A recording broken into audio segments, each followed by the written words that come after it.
भक्तों, ओम नमः शिवाय। श्री शिवाय नमस्तुभ्यम। जय श्री महाकाल। जी हाँ भक्तों, क्या आपका भी जो बच्चा है उसका जो मन है वो पढ़ाई लिखाई में बिल्कुल भी नहीं लगता?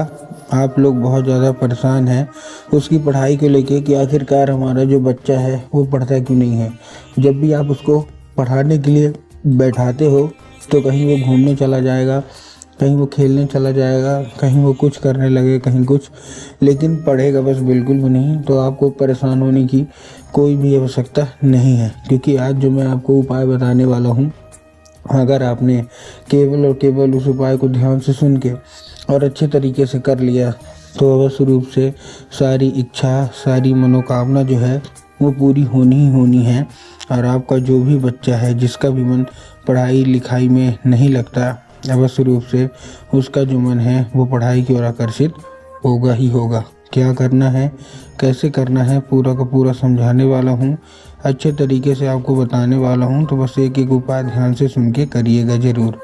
देखिए, आपको भी पता है कि पूज्य गुरुदेव की जो कथा होती है उसमें लाखों की भीड़ आती है। कैसे भीड़ आती है? लाखों की भीड़ आती है। और जब गुरुदेव की कथा में लाखों की भीड़ आती है तो वहाँ ज़्यादातर जो भक्त है उनकी क्या होती है? एक ही इच्छा और एक ही मनोकामना होती है। क्या? कि गुरुदेव हमारा ये दिक्कत है, हमारी ये समस्या है। और ज़्यादातर लोग क्या करते हैं? पत्र के द्वारा अपनी इच्छा मनोकामना गुरुदेव तक पहुंचाते हैं। आपने ये भी देखा होगा, सुना होगा। तो अभी 4-5 महीने पहले की बात है, आज जो हमारी वीडियो आप सुन रहे हैं, आज से 4 से 5 महीने पहले की बात अगर मैं बताऊं तो गुरुदेव की कथा चल रही थी और गुरुदेव की कथा में लाखों की भीड़ आई। अब जब गुरुदेव की कथा में लाखों की भीड़ आई तो वहाँ ज़्यादातर जो भक्त थे उन्होंने क्या किया? पत्र के द्वारा अपनी इच्छा और पत्र के द्वारा अपनी मनोकामना जो थी वो गुरुदेव तक पहुँचाई। अब जब गुरुदेव के पास पत्र पहुँचा और गुरुदेव ने पत्र पढ़ा तो वहाँ गुरुदेव ने देखा कि ज़्यादातर जो भक्त हैं उनकी क्या है? केवल एक ही इच्छा और एक ही मनोकामना है। क्या? कि गुरुदेव हमारा जो बच्चा है ना, उसका जो मन है वो पढ़ाई लिखाई में बिल्कुल भी नहीं लगता। हम लोग बहुत ज़्यादा परेशान रहते हैं उसकी पढ़ाई को लेके कि हमारा जो बच्चा है वो पढ़ता क्यों नहीं है। हमने क्या कुछ नहीं किया उसको पढ़ाई के लेके कि हमारा बच्चा पढ़े, लेकिन फिर भी बच्चे का जो मन है वो पढ़ाई की ओर आकर्षित बिल्कुल भी नहीं होता। कृपया करके कोई उपाय बता दें ताकि हमारा जो बच्चा है वो अच्छे तरीके से पढ़े, अच्छे तरीके से आगे बढ़े। अब जब गुरुदेव ने ये देखा, उसमें पत्र में ये भी था कि गुरुदेव हमने क्या कुछ नहीं किया, बहुत अच्छी उसको स्कूल में डाल के रखा है, बहुत अच्छा कोचिंग ट्यूशन दे रहे हैं, हर एक तरह की सुख सुविधा दे रहे हैं, लेकिन फिर भी बच्चा है ना नहीं पढ़ता। कृपया करके उपाय बताएं। जब गुरुदेव ने देखा कि ऐसा ऐसी समस्या है तब गुरुदेव ने 2 से 3 उपाय बताए और कहा केवल और केवल ये उपाय कर लेना, तुम्हारा जो भी बच्चा है जिसका भी मन पढ़ाई लिखाई में नहीं लगता ना, अवश्य रूप से उसका जो मन है वो पढ़ाई की ओर आकर्षित होगा ही होगा। अब जब गुरुदेव ने उपाय बताए तो लोगों ने जा जाके इस उपाय को घर में करना शुरू कर दिया। अब जैसे ही लोगों ने जाके इस उपाय को घर में करना शुरू कर दिया, वही लोग गुरुदेव की कथा में मात्र 1 से 1.5 महीने के बाद वापस आए। अब जब वही लोग गुरुदेव की कथा में वापस आए तो उन्होंने क्या किया? फिर से एक बार गुरुदेव को पत्र लिखा, लेकिन ये वाला जो पत्र था ना वो गुरुदेव को धन्यवाद के रूप में पत्र था कि गुरुदेव धन्य हो आपका, आपके द्वारा बताया गया उपाय हमने कर लिया है, हमारी सारी इच्छा, सारी मनोकामना जो है ना वो पूरी हो गई है, आपका कोटि कोटि धन्यवाद।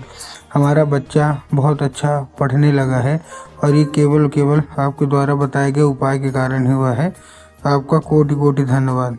तो देखिए, जो लोग भी मेरी आवाज़ अभी सुन रहे हैं ना, अगर आपको भी जानना है कि आखिर ऐसा कौन सा उपाय है जिसको करने मात्र से इच्छा मनोकामना जो है वो पूरी हो जाती हैं, तो चलिए हम बताते हैं आपको आज की इस वीडियो के माध्यम से कि आपको करना क्या है। तो बस उपाय ध्यान से सुन के अच्छे से करिएगा ज़रूर। लेकिन उसके पहले चैनल पे अगर पहली बार आए हैं और आवाज़ मेरी पहली बार सुन रहे हैं तो वीडियो कर दें लाइक और चैनल को भी कर लें सब्सक्राइब, ताकि पूजनीय पंडित प्रदीप जी मिश्रा के रोज़ नए उपाय जो कि मैं उनकी कथा से सुनता हूँ, श्रवण करता हूँ, सबसे पहले मैं आपको प्राप्त करा सकूँ। ठीक, तो देखिए जो हमारा सबसे पहला उपाय है, इस उपाय में आपको करना क्या है। जो हमारा सबसे पहला उपाय है, इस उपाय में सबसे पहले आपको लेना है 3 काली तिल और साथ में आपको लेना है क्या, 1 धतूरा। अब देखिए काली तिल और काली मिर्च में बहुत सारे लोग कंफ्यूज भी होते हैं कि काली तिल क्या है, काली मिर्च क्या है, हमको थोड़ा साफ साफ बताओ। तब गुरुदेव ने साफ साफ बताया है कि आपको लेना क्या है, केवल और केवल आपको लेना है काली तिल, साथ में आपको लेना है 1 धतूरा। ले लिया, लेने के बाद आपको करना क्या है, जैसे आपने लिया, लेने के बाद उसको भेज दीजिए कहाँ, लेके सीधा सीधा शिव मंदिर। अब जैसे ही आपका बच्चा शिव मंदिर पहुँचेगा, शिव मंदिर पहुँचते ही उसको बोलिएगा कि दक्षिण दिशा में खड़ा हो जाए और उत्तर की ओर अपना चेहरा कर ले। अब देखिए दक्षिण और उत्तर में ना, उसमें भी बहुत सारे लोग कंफ्यूज होते हैं कि दक्षिण क्या है, उत्तर क्या है, हमको थोड़ा साफ साफ बताओ।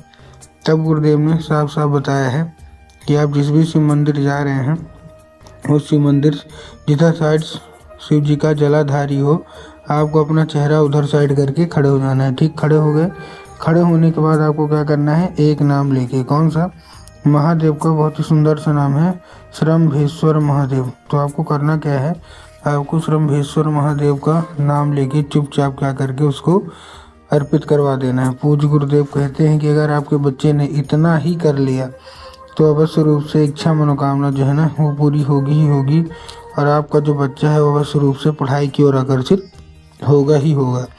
ये था हमारा पहला उपाय। अब हम चलते हैं अपने दूसरे उपाय की ओर। अब देखिए, अब जो दूसरा उपाय है, इस उपाय में आपको करना क्या है।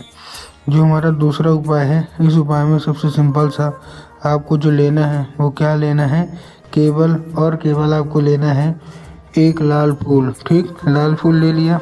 अब लाल फूल लेने के बाद आपको करना क्या है, जैसे आपने लाल फूल लिया, लाल फूल लेने के बाद आपको चुपचाप क्या करना है, आपको आपके घर में माता सरस्वती की फोटो या मूर्ति होना अति अनिवार्य है। अगर आपके घर में माता सरस्वती की फोटो या मूर्ति है तब तो अच्छी बात है, लेकिन अगर आपके घर में माता सरस्वती की फोटो मूर्ति नहीं है तो बाजार जाना है, माता सरस्वती की फोटो मूर्ति लाना है और अपने घर में उनको स्थान देना है। ठीक, दे दिया। स्थान देने के बाद शाम के वक्त में जब भी आपके घर में पूजा पाठ होती है तो आपको लाल फूल लेना है और माता सरस्वती को अर्पित करके माता से औषधि के रूप में मांगिए कि माता कृपया करके हमको इसको औषधि के रूप में प्रदान करिए। अब क्या होगा, अब ये औषधि का रूप ले लेगा। अब आपको करना क्या है, केवल और केवल उसी रात जब आपका बच्चा अच्छे तरीके से खाना पीना खा के सो जाए तो आपको लाल फूल उठाना है और अपने बच्चे के माथे पे 2 से 3 बार फेर देना है। पूज्य गुरुदेव कहते हैं अगर आपने ऐसा किया 1 से 1.5 महीने के अंदर इच्छा मनोकामना पूरी होनी ही होनी है।